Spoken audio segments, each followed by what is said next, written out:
सिद्ध हो जाता है। हे गुरु ब्रह्मा, हे गुरु विष्णु, हे शंकर भगवान, आपके चरणों में। हे गुरुदेव प्रणाम, आपके चरणों में। सारे तीर्थ धाम आपके चरणों में। हे गुरुदेव प्रणाम, आपके चरणों में।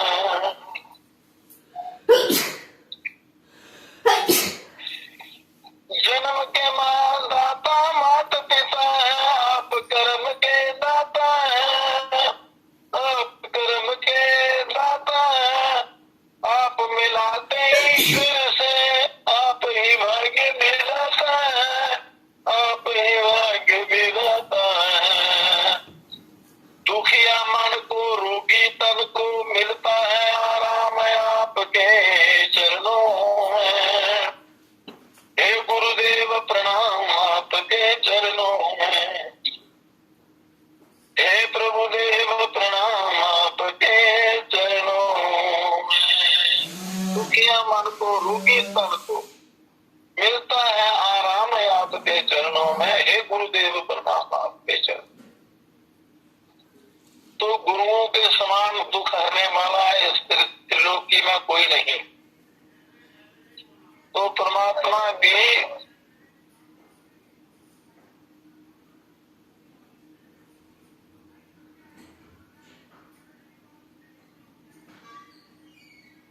ध्यान पूर्वक गुरु धारण करने हो तो बड़ी सोच विचार करके धारण करके फिर अगर आप उनसे मंत्र या कोई मार्गदर्शन लेते हैं तो बाद में अगर उनकी निंदा करते हैं या उनका अपमान करते हैं तो बड़ा भारी दोष लगता है, उसका कहीं कल्याण नहीं होता।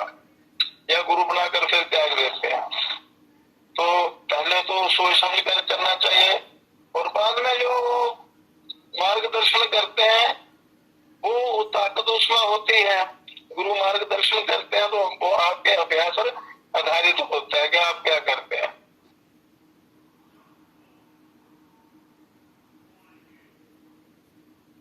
काम जन्म के दाता माता पिता हैं। जन्म इस शरीर को माता पिता देते हैं और कर्मदाता गुरु होते हैं। आप कर्म के दाता हैं, आप मिलाते ईश्वर से, आप ही भाग्य विधाता हैं। गुरु ही ईश्वर से मिलाते हैं, वही भाग्य को बनाते हैं। दुखिया मन को, रोगी तन को मिलता है आराम है आपके चरणों में। हे गुरुदेव प्रणाम, आपके चरण। निर्धन को धनवान बना दो, मूर्ख को गुणवान प्रभु, मूर्ख को गुणवान प्रभु। मुझ अज्ञानी को भी ज्ञान का दो वरदान प्रभु, ज्ञान का दो वरदान प्रभु। हे महादानी, हे महाज्ञानी, प्रभु सुबह शाम आपके चरणों में। हे गुरुदेव प्रणाम, आपके चरणों में। हे गुरुदेव प्रणाम, आपके चरणों में। गुरु ब्रह्मा गुरु विष्णु गुरुर्देवो महेश्वरा, गुरु साक्षात परब्रह्म, तस्मै श्री गुरुवे नमः। हे गुरुदेव प्रणाम, आपके चरणों में। हे गुरुदेव प्रणाम, आपके चरणों में।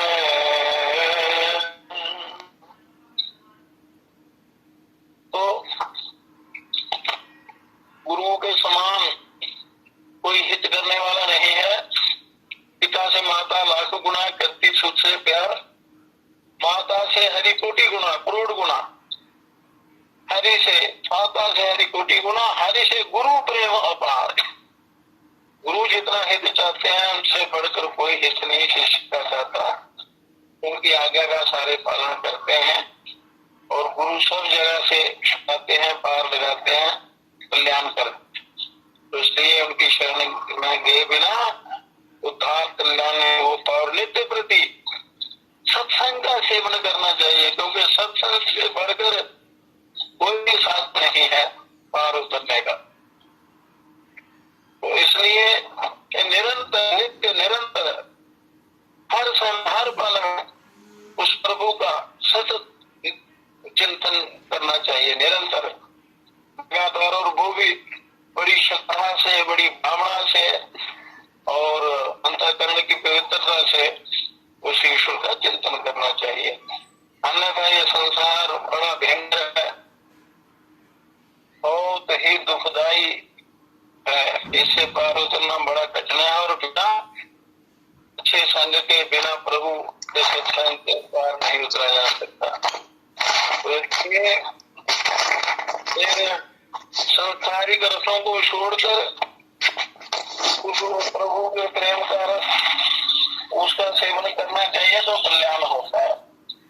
विश्व भोगों में फंसने से ये जीवन बर्बाद हो जाता है। इसलिए कोशिश करनी चाहिए कि आलस और प्रमाद का, 15 निद्रा का त्याग करके मनुष्य साधन में लग जाए, चाहे वो गृहस्थी है, कोई भी है, ब्रह्मचारी है, सन्यासी है, बिना साधन किए कल्याण नहीं होता। तो ये हुए कर्मों का फल भोगना पड़ता है, करोड़ों जन्मों में भी भोगना पड़ता है। तो जो आप सोचते हैं, विचार करते हैं, प्रत्यक्ष रूप से करते हैं, वो आपका कर्म बन जाता है। इसलिए सद्भावना रखनी, कोशिश करनी कि परोपकार की भावना अंदर बने। परोपकार की भावना हो तो फिर कोई पाप नहीं बनता है। परोपकारा पुण्याय पापाय पर जन्म, परोपकार से पुण्य बनता है, पुण्य बढ़ता है, पुण्य पुष्ट होता है। पापाय पर पीड़न, दूसरों को दुख देने से पाप होता है।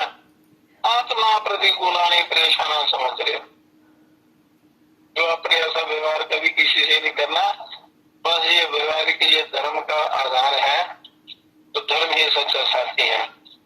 तो शास्त्रानुसार आपने पूजा करनी है, ध्यान करना करनी है, योग साधना करनी है।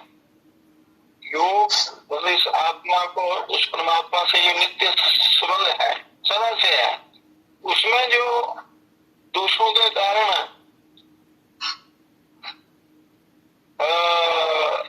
अज्ञान का पर्दा जो है वो उसको दूर करने का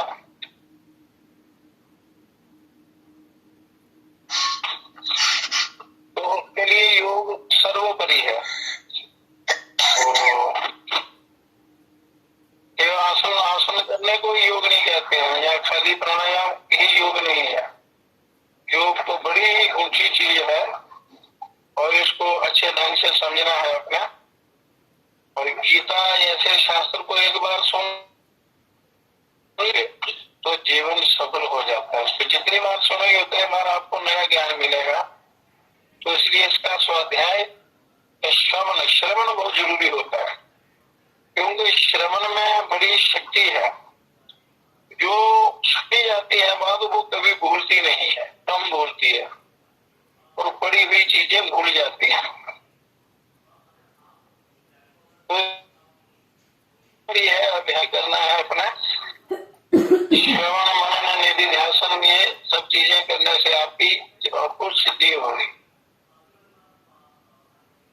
योग सिद्ध होगा। तब सनातन पद्धति के अनुसार में गुरुओं की वंदना कर ली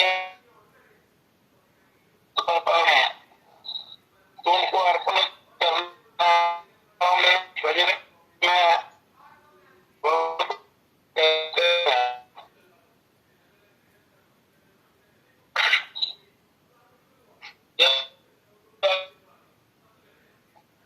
करने की विधि है।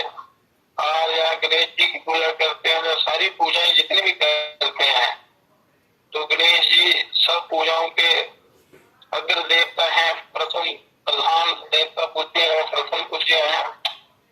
तो इसलिए कहते हैं हे गजानन बता दो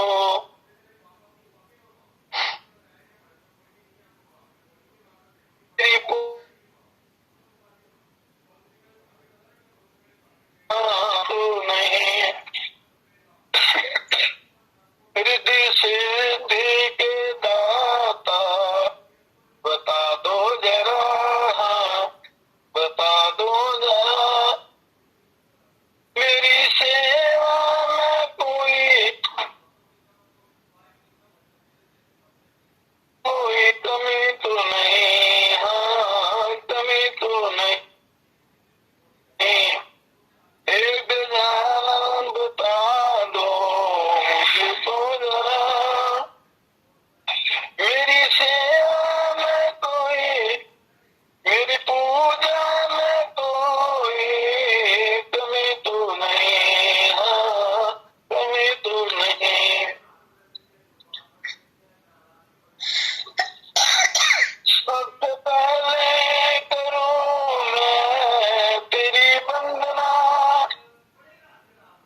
झुका के मनाऊं गौरी नंदना, अपनी करुणा दिखा के बताओ जरा, मेरी पूजा में कोई, मेरी सेवा में कोई कमी तो नहीं, हाँ कमी तो नहीं, हृदय से के नाता बता दो जरा, मेरी सेवा में कोई, मेरी पूजा में कोई कमी तो नहीं, हो कमी तो नहीं, ओ दयालु दया के सागर हो तुम, सुख करता हो तुम, दुख हरता हो तुम, कष्ट सारे मिटा के बता दो जरा, बता दो जरा, मेरी सेवा में कोई, मेरी पूजा में कोई कमी तो नहीं, हाँ कमी तो नहीं,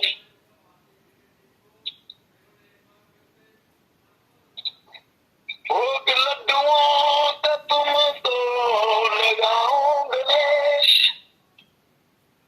आओ मूषिक सवारी करे काटो गणेश, गोपी भोग लगा के बताओ जरा, बताओ जरा, मेरी सेवा में कोई, मेरी पूजा में कोई कमी तो नहीं, हाँ कमी तो नहीं, एक दानम बता दो मुझको जरा, हे गुरुदेव बता दो मुझको जरा, हे महादेव बता दो मुझको जरा, मैया शेरा वाली बता दो मुझको जरा, मेरी सेवा में कोई, मेरी पूजा में कोई कमी तो नहीं, हाँ कमी तो नहीं, ओ कमी तो नहीं, बड़े अन्य भाव से ये प्रार्थना भगवान से करनी चाहिए और पूजा अर्पण करनी चाहिए कि प्रभु मेरी जैसे भी की है, क्या मेरी पूजा से प्रसन्न हो और मेरी साधना में कोई विघ्न न पड़े, मेरी साधना सफल हो, मेरा जन्म सफल हो, इस प्रकार अनन्य भाव से आपका चयन करेगा। अब माता जी के उस दिव्य पहाड़ के दर्शन हो रहे हैं सामने, अब है तो बड़ी दूर ये ऊपर पहाड़ों में, तो भक्त माता से प्रार्थना करते हैं, माँ शेरा वाली तेरे आवा तेरे कोल, माँ अम्बे रानी तेरे आवा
करे आवा तेरे को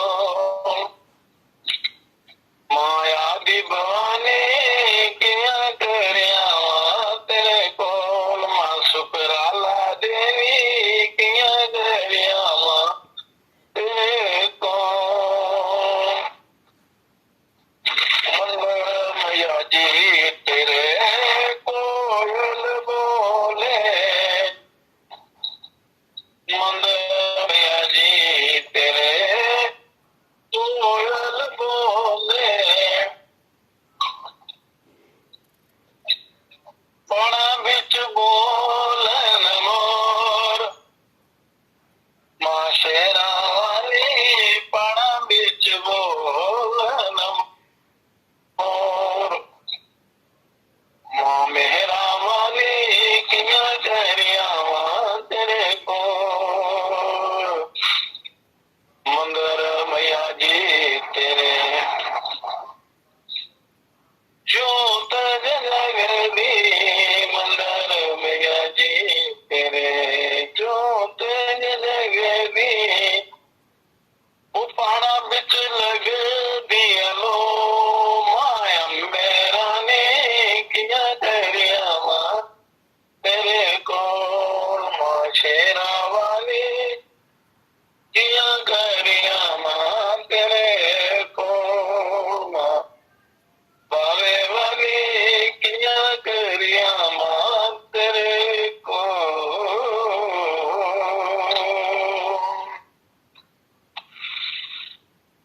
तो ये सनातन में पूजा का क्रम है और इसके बाद मनुष्य को जो भी कार्य करना हो करे उसमें सफलता मिलती है। अब ओम हरिओम हरिओम बहुत से लोग कहते हैं हरिओम कि पूजा में मन नहीं लगता, ध्यान नहीं लगता, साधना नहीं होती क्योंकि आलस और प्रमाद के कारण पूजा में मन नहीं लगता। आलस प्रमाद तंत्र निद्रा क्यों होता है ऐसा? पहला कारण है आहार कि आपका आहार शुद्ध नहीं होगा तो आप जीवन में कुछ भी नहीं कर सकते। आहार का पूरा ज्ञान होना चाहिए, आहार भोजन बनाना भी आना चाहिए और उसको खाना भी आना चाहिए। क्या मनुष्य को खाना चाहिए, क्या नहीं खाना चाहिए, क्या ग्रहण करना चाहिए, किसका त्याग करना चाहिए, तो शास्त्रों में पूरा लिखा हुआ है। ऋषि मुनियों ने घोर तप करके साधन जनता के लिए साधन बड़े सरल बना दिए। सबका अनुभव कर करके क्या अच्छा है क्या बुरा है, किसके करने से क्या होता, तो लाखों वर्ष तप करके उन्होंने ये शास्त्रों की रचना की है। ईश्वर से सद्ज्ञान प्राप्त किया है मनुष्य के कल्याण के लिए। तो बने बनाए पुल पर आपने चलना है, दरिया पार करना है, उसमें भी चल के राजी नहीं तो कैसे कल्याण होगा। तो आहार शुद्ध हो, सत्व शुद्धि, सत्व शुद्ध हो ध्रुवा समृद्धि। आहार की शुद्धि बड़ी जरूरी है। फिर उसके साथ आपके विचार भी शुद्ध होंगे, व्यवहार भी शुद्ध होगा, सारा कर्म पवित्र बन जाएगा और बिना पवित्र कर्म के उद्धार नहीं होता। तो मूल है खान पान। बीमारियां क्यों लगती हैं? खाने का ज्ञान नहीं है, कौन सी वस्तु कब खानी चाहिए, खाने योग्य पदार्थ कौन से हैं कौन से नहीं हैं, और कितना खाना चाहिए, कब खाना चाहिए, ये पूरा ज्ञान प्राप्त होना चाहिए मनुष्य को। पर है ही नहीं, पता ही नहीं। पशुवत आहार करते हैं लोग, तो मूल में भूल कर बैठते हैं, इसलिए कल्याण नहीं होता। तो आहार जो है इसका पूर्ण ज्ञान होना चाहिए। ज्ञान विज्ञान युक्त आहार करेंगे तो उसी से आपकी मन बुद्धि ये बनेगी, वाणी दिमाग बनेगा, उसके अनुसार कर्म होगा। क्योंकि जो भी खाते हैं उसके 40वें दिन जो है तेज बनता है, वो जस बनता है, धातु बनती है, और उसका जो मेन तत्व है, सार है, वो ओज है, तेज है। तो जो भी आप खाते हैं उसका पहले रस बनता है, फिर रक्त बनता है, रक्त बनता है, मांस बनता है, हड्डी मेद इत्यादि बनते बनते दिमाग बनता है। तो इसलिए खान पान आपका बड़ा शुद्ध होना चाहिए। खान पान की जो दिनचर्या है आपकी, वो भी अच्छी होनी चाहिए, और नित्य वृत्ति खाने का जो नियम है वो सही होना चाहिए। खाने के पदार्थ उचित होने चाहिए, बनाने की विधि और फिर उसको भोग लगाना, भगवान को फिर ग्रहण करना, तो वो सुखदायी होता है, कल्याणकारी होता है, शरीर अच्छा बनता है। और शरीर अच्छा होगा, स्वस्थ होगा, मन भी स्वस्थ होगा। स्वस्थ शरीर और स्वस्थ मन के द्वारा आप स्वस्थ साधना कर सकते हैं, और तब जाकर योग की प्राप्ति होती है। तो इतना पवित्र जन्म मिला है, उसको भी पशुवत हम व्यवहार करके बर्बाद कर देते हैं। तो इसलिए भगवान ने गीता में बताया है कि आहार जो है 3 प्रकार का होता है, तामस, राजस, सात्विक। तमो रजो सतो, और सतो रजो तमो, इनका क्रम है गुणों का। तो सत्व गुण प्रधान पदार्थ सेवन करने चाहिए, उससे मनुष्य ऊंचा उठता है। रजोगुण प्रधान जो पदार्थ होते हैं वो संसार में ही चक्र काटने पड़ते हैं, उसका सेवन करने से बुद्धि वैसी बनती है। और तमोगुण प्रधान पदार्थ जो है वो तो मनुष्य को अंधकार की तरफ ले जाते हैं, उसका पतन कर देते हैं। उसके कई प्रकार के रोग और ये असुर शरीर के अंदर आ जाते हैं, जैसे काम, क्रोध, लोभ, मोह, अहंकार, राग, द्वेष इत्यादि। तो शास्त्रों का बड़ा वर्णन दिया है, गीता में भी अगले अध्याय में आएगा कि मनुष्य को क्या क्या आहार करने चाहिए, कौन से आहार सात्विक है, कौन से राजसिक है, कौन। तो जैसा आहार करेंगे वैसा ही आपका जीवन बनेगा। तो हिंसा रहित पदार्थ जो है पहले नंबर वो है, उसके बाद उनके अंदर उनके गुणों को देखकर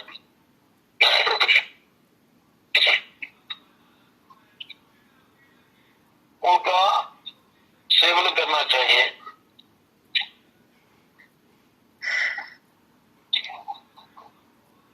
शरीर स्वस्थ रहेगा, शरीर स्वस्थ होगा तो परमात्मा में, भजन में या संसारी काम करने में ध्यान लगेगा, मन लगेगा।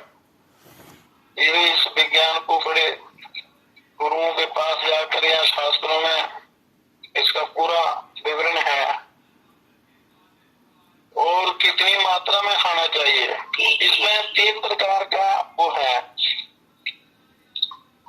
कौन रोगी कौन भोगी।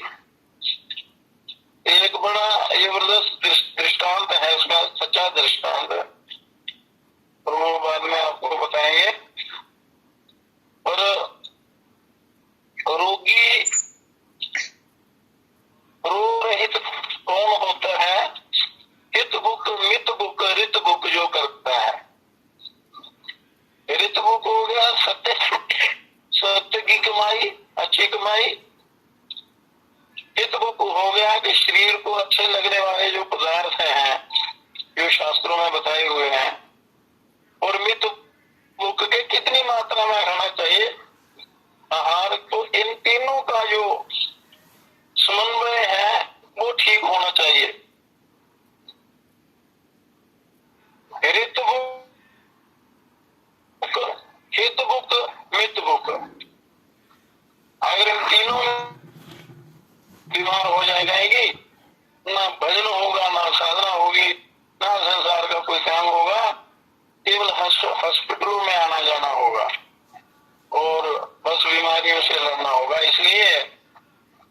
तो ऋत बुक का भी सेवन करना है, हित बुक का भी और मित बुक का भी। और इन तीनों को दृष्टांत के रूप से आपको समझाएंगे। तो पहले इनका थोड़ा थोड़ा वर्णन आप सुनिए। तो मनुष्य स्वाद बस जरूरत से ज्यादा खा लेता है, जिसको शरीर के अंग स्वीकार नहीं करते, शिथिल पड़ जाते हैं, अजीर्ण हो जाता है।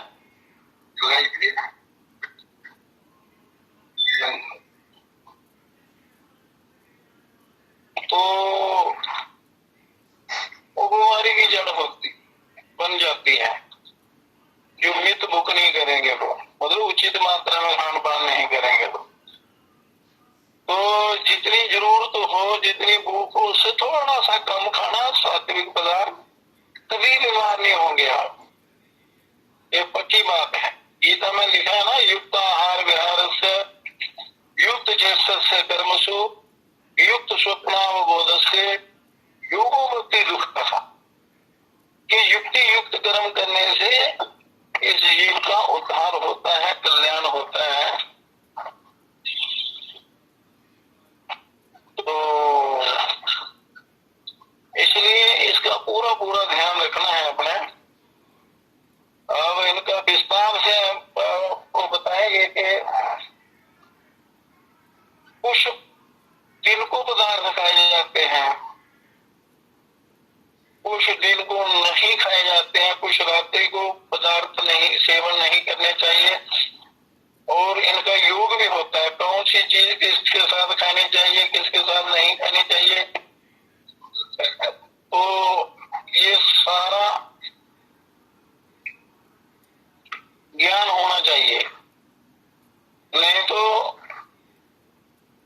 आजकल बीमारियां ही बीमारियां हैं, कोई बीमारियों का पता नहीं, असंख्य बीमारियां लग जाती हैं, वो सिर्फ अपने खान पान की अशुद्धि से।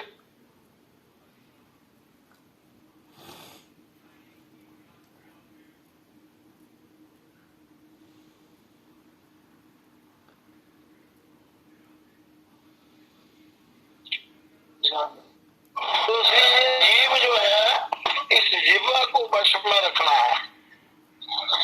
जीवा अगर वश में हो गई तो परम कल्याण हो जाता है। क्योंकि अगर स्वाद के चक्कर में पड़ के तो ये डुबो देती है। और बोलने में भी इस पर अपना वश चाहिए, अपने कंट्रोल में अच्छा बोलना है। खाने में भी अगर स्वाद के चक्कर में पड़ जाएंगे तो बर्बाद हो जाता है ये जीव। तो इसलिए आहार का बड़ा गहरा विज्ञान है। खाने का तरीका आजकल पशुओं की तरह खाते हैं, खड़े खड़े चलते चलते भोजन करना, चलते चलते पानी पीना, तो ये बीमारियों के कारण बनते हैं। और बीमारियां जो है वो उठने नहीं देती, वो दबा लेती हैं, जीवन ऐसे ही बर्बाद हो जाता है। इसलिए आहार का विवेक होना बहुत ही आवश्यक है।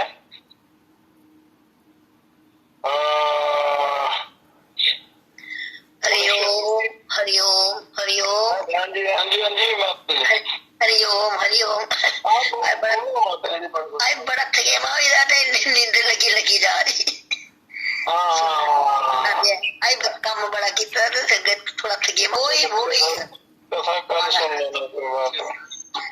अच्छा, हरिओम हरिओम हरिओम हरिओम।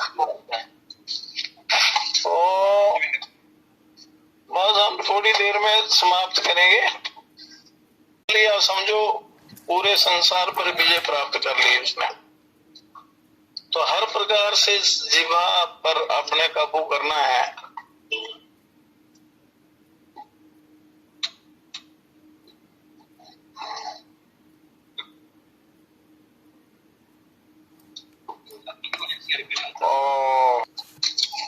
तो इसका श्वास जो चलता है,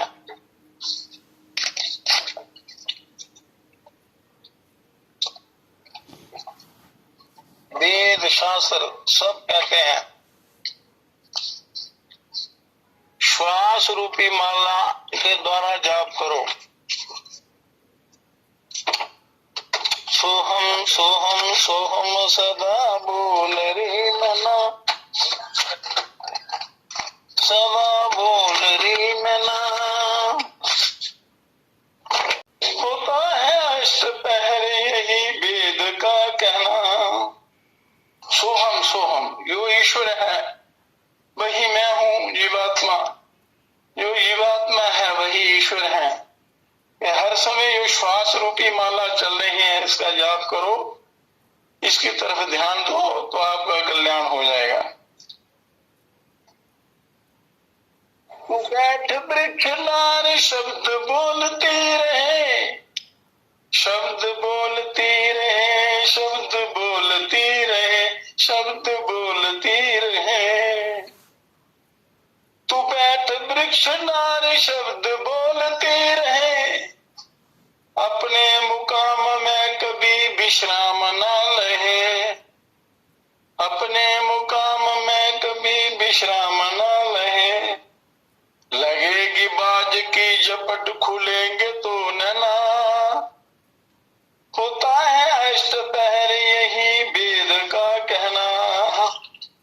सोहम सोहम सोहम सदा बोल रही मैना।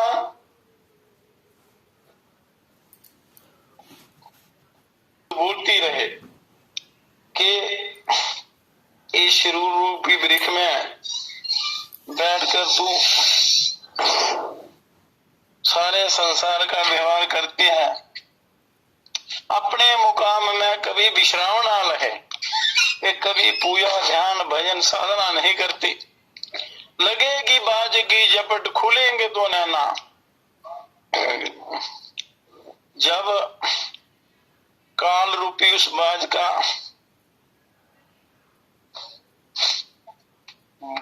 उस काल का जब झटका लगेगा तो फिर मनुष्य को होश आता है। फिर मनुष्य सोचता है प्रभु मुझे साधना करने का मौका दो, मुझे ईश्वर प्राप्ति का मौका दो, मैं प्रभु भजन करके अपने जीवन को सार्थक करूं, सार्थक बनाऊं। तो जिससे मेरा जन्म सफल हो जाए। फिर कहते हैं जिसको तू ढूंढने जंगल में जाती है सदा, जंगल में जाती है सदा, जंगल में जाती है सदा, जंगल में जाती है सदा। जिसको तू ढूंढने जंगल में जाती है सदा, वही है तेरे पास नहीं होता कभी जुदा। जिसको तू ढूंढने जंगलों में, तीर्थों में, पहाड़ों में जाती हो, वही परिपूर्ण ब्रह्म परमात्मा तेरे अंदर है, विराजमान है, और आपसे कभी वो जुदा नहीं होता, कभी अलग नहीं होता। वो ईश्वर के साथ नित्य संबंध रहता है। बतावते हैं संत जही समझ ले सना, होता है अष्टपहर यही वेद का कहना। सोहम सोहम सोहम सदा बोल रही मैना, सदा बोल रही मैना। होता है अष्टपहर यही वेद का कहना। कि सारे ऋषि मुनि संत यही कहते हैं कि तू उस प्रभु का चिंतन कर ले, ये जीवन बार बार मिलने वाला नहीं, मिला है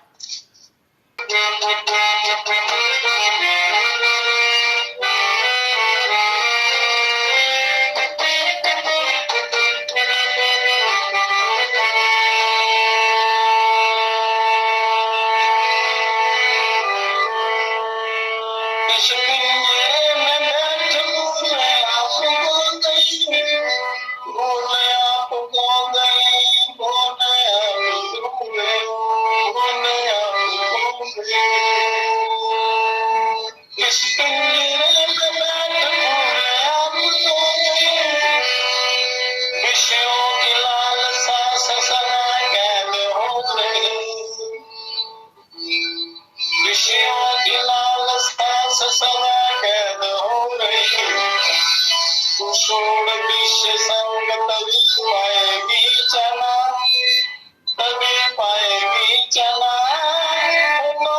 अष्ट पैर यही वेद का कहना।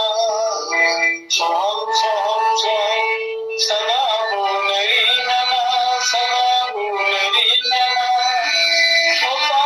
अष्ट पैर यही वेद का कहना। इस पिंजरे में बैठ भूल आपको गई, एक शरीर रूपी पिंजरे में आकर और अपने स्वरूप को भूल गए। वो जीवित आत्म तत्व अपने आप को भूल गया। ये जीव माया के चक्कर में पड़ गया। विषयों की लालसा से सदा कैद हो रही, विश्व भोग रूपी लालसा से सदा इनकी गुलाम बन गई और विषयों की लालसा से सदा कैद हो रही। तो छोड़ विश्व संग तभी पाएगी चना। जब तक इन विषयों से आपका छुटकारा नहीं होता तब तक आपको चैन नहीं मिलेगा, आपको संतोष नहीं मिलेगा, कल्याण नहीं होगी। सोहम सोहम सदा बोल रही मैं ना, होता है अष्ट पैर यही वेद का कहना। वेद भी यही कहते हैं। इस सार रूपी इस मंत्र को आप, वेदों के सार रूपी इस सोहम मंत्र को आप जपो। फिर कहते हैं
यही कहते हैं स्वामी जी। जी सोहम सोहम आप बता रहे हैं जी। तो ये तो 19 से चल रहा है, तो महाराज ने तो दिया है उसमें थोड़ा बढ़कर बताया है, वो क्या है? वो तो महाराज ये गुरु मंत्र तो कंप्लीट होता है, तो ये भजन में संकेत दिया है। ये वो तो ये आम वो गुरु मंत्र आम नहीं ना बताया जाता, बताया जाता है ये शिष्य लोग होते हैं। हाँ, ये तो वो जो है वो पूरा उसका चक्कर बनता है, वो बिंदु का ओमकार का वो ऐसा मंत्र है कि वो आम नहीं बताया जाता, क्योंकि वो आयुर्वित्तं ग्रह छिद्रम मंत्र मैथुन भेषजम दानम मानम अपमानम च नव गोप्यानि जतनता। आयुर्वित्तं ग्रह छिद्रम मंत्र मैथुन भेषजम, अपनी आयु अपना वित्त, आयुर्वित्तम आयु और धन, ग्रह छिद्रम घर की त्रुटियां, अपना मंत्र गुरुओं का दिया हुआ मंत्र, मैथुन औषधि का कोई योग, अपना हुआ मान या अपमान, दिया हुआ दान, और ये कभी भी अपने उन्नति चाहने वालों को व्यक्त नहीं करना चाहिए। हाँ वो तो है। हाँ, तो इसलिए वो अलग चीज है ना, गुरुओं ने वो तो एक वेद संकेत दे रहे हैं ना, तो फिर जो आपने साधना करनी है वो गुरुओं की आज्ञा अनुसार होती है। हाँ वही। हाँ, ये जो भजन आप संकेत का बता रहे हैं, संकेत का बताते हैं। हाँ वही मैं वही सोच रहा। कितना करना है, कंप्लीट क्या है, इसका सर्कल कैसे कंप्लीट होता है, वो तो गुरु बताते हैं। हाँ वो तो है, वो तो बताया गुरु जी ने। हाँ अच्छा, हमारे एक शिष्य हैं, उनकी एक दिक्कत है जी। कि जैसे कि वो ये उनको डॉक्टरों ने बताया है कि उनको प्याज थोम खाना पड़ेगा, तो उनका क्या इलाज है, क्या करना फिर? नहीं, केवल प्याज थूम ही वो उपाय नहीं होता उसके। और जैसे एक दवाई नहीं लगती तो आदमी और कई दवाइयां दूसरी देते हैं, या जरूरी नहीं है कि लहसुन प्याज से ही वो ठीक हो, उससे भी बढ़कर चीजें हैं। और आप जिसको जितना ज्ञान है वो उतनी बात करेगा, वो तो है। तो ऐसे तो किताबों में तो बहुत कुछ लिखा है, परंतु अनुभव में जो चीजें आती हैं वो अनुभूत चीजों का प्रयोग होता है। अगर आप धर्म में निष्ठा रखते हैं, अगर आपका तो कंप्लीटली सतो गुणी मार्ग है, तो उसमें और उससे भी बढ़कर कई चीजें हैं। ये क्वेश्चन मेरा नहीं है, ये अपने ही किसी शिष्य का है, मैं उनकी तरफ से। मतलब किसी का भी हो, सबके लिए होता है ये। तो फिर उसके उपाय के लिए उनको क्या करना चाहिए? अगर प्याज थोम का नहीं सेवन करना चाहते, मजबूरी है, फिर क्या करेंगे, क्या खाएंगे वो? नहीं, उनकी क्या इच्छा है तो वो खाना, वो अगर वो सेवन करते हैं, हाँ जी, तो अगर वो पूरे सतोगुणी है, नहीं खाना चाहते, नहीं खाते हैं, तो उनके लिए और दूसरे बहुत उपाय हैं। पहले नहीं खाते थे, फिर उनको डॉक्टरों की वजह से फिर दोबारा शुरू करना पड़ा। अच्छा, तो फिर वो क्या, उसका क्या इलाज है? उसका और अल्टरनेटिव बहुत है। वो है क्या उनको, जैसे कि सर्दी वगैरह हो जाती है, दर्दें वगैरह होती हैं जहाँ, तो उसके लिए अन्य लसनी थोड़ी चाहिए उसके लिए। हींग लहसुन से भी ज्यादा काम करती है। हींग है, अदरक है, और इसमें एक वो आता है फर्न आता है। वो इन सबसे टॉप का चीज होती है वो फर्न, सात्विक होता है वो। अच्छा, वो अगर वो पहाड़ों में मिलता है, तो उसकी एक चुटकी डालेंगे तो 10 किलो प्याज और एक चिड़की वो खाने से उतना लाभ मिलता है उसका। फिर यहाँ और औषधियां हैं कि महायोगराज गूगल के, वो अब उनकी स्थिति देखकर पता चलता है कि उनको क्या बीमारियां और तो नहीं है, या कोई किस कारण से हुआ है क्या नहीं, भी ये विचार करके फिर उनको औषधि दी जाती है।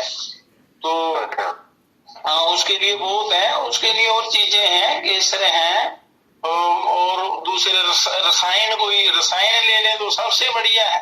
रसायन क्या, रसायन क्या होता है?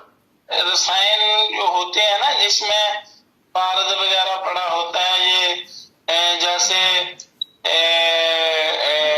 रसराज रस है, रस सिंदूर है, और कई चीजें हैं उसमें। फिर कई इसमें ये भी आ जाते हैं। एक तो महायोगराज गूगल है, अब उसकी दशा देखकर देखा जाता है। बसंत कुसुमाकर रस है, ऐसे कई रासायनिक चीजें हैं। च्यवनप्राश है, उसको सेवन कर लो आप। शुगर रहित जो च्यवनप्राश है वो वही सेवन करें, उससे भी ठीक हो जाता है। भस्मे है, ऐसे भी और कई पदार्थ हैं। अश्वगंधा हो गया। अश्वगंधा है, अश्वगंधा बड़े काम की चीज है। अश्वगंधा की गोलियां हो गई, वो सेवन कर सकते हैं। पर उनका उनका वो देख कर ना, उनको समस्या क्या है, ताकि उसको और दूसरी कोई समस्या बताना। बाजू रोग है, बाजू रोग। हाँ, तो वायु रोग के लिए ये लहसुन प्याज से इतनी वायु ठीक नहीं होती है। ये जो सुंड है, शुंठी सूंड का पाउडर, इसका बड़ा अच्छी औषधि बनती है। और वातनाशक, वात व्याधि नाशक कई औषधियां हैं, और बड़े बड़े योग हैं। उसमें शिलाजीत आप दे सकते हैं इनको। हाँ, शिलाजीत। हाँ, हाँ, वो तो अब उनकी इच्छा पे है ना कि वो खाना चाहते हैं कि नहीं। हाँ मतलब वो अपने मन की है ना, वो क्या करना चाहते हैं। तो अगर वो अपने धर्म में या अपने दृढ़ निश्चय पर पक्के नहीं है तो फिर कभी भी फिसल सकते हैं, कुछ भी कर सकते हैं, फिर जो मर्जी करे वो।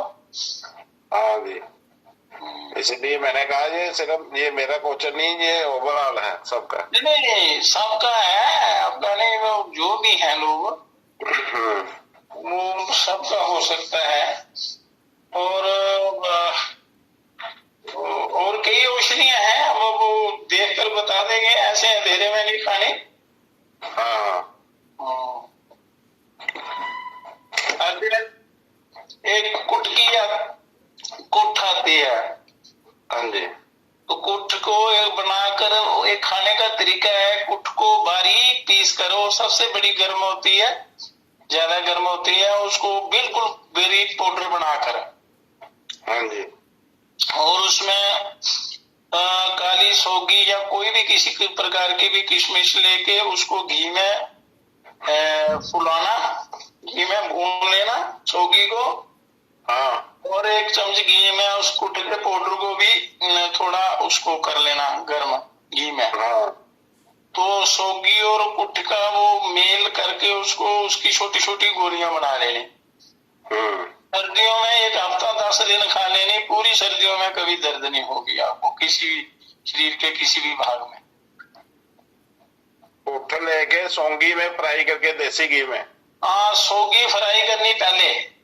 हाँ जी, अगर सौगी में घी ज्यादा लग जाए तो उसमें कुट को ऐसे थोड़ा भून के थोड़ा सा घी डाल के कुट पाउडर को थोड़ा वो कर लेना, खुश्क होती है बहुत, तो उसको फिर सौगी और कुट को मिक्स कर लेना है। अच्छा, वो गोली बना लेनी है मटर के दाने जितनी। अच्छा, एक सौंगी के साथ पाउडर मिक्स करके एक गोली रोज, हाँ रोज खानी। एक गोली रोज खाओ, 10 दिन खाओ, पूरा सर्दियां निकल जाएंगी आपकी, दर्दें कभी होंगी नहीं। ये हर सीजन में करना ये। हाँ एक जब भी सर्दियों के स्टार्ट में कर लेना तो शरीर ठीक रहता है, इससे दर्दें तो खत्म हो जाती हैं। ये पंसारी से मिलती है। हाँ पंसारी से 80 कुट लेके उसका शुद्धिकरण करके, नहीं अगर पता चले तो यहाँ हम बना के दे देंगे, क्योंकि उसमें पहले उसकी हिस्ट्री देखनी पड़ती है बंदे की, पर फिर भी ये सारे ले सकते हैं। इसमें जो देसी गाय का घी होना चाहिए, भैंस का नहीं, भैंस का बात व्याधि कारक होता है।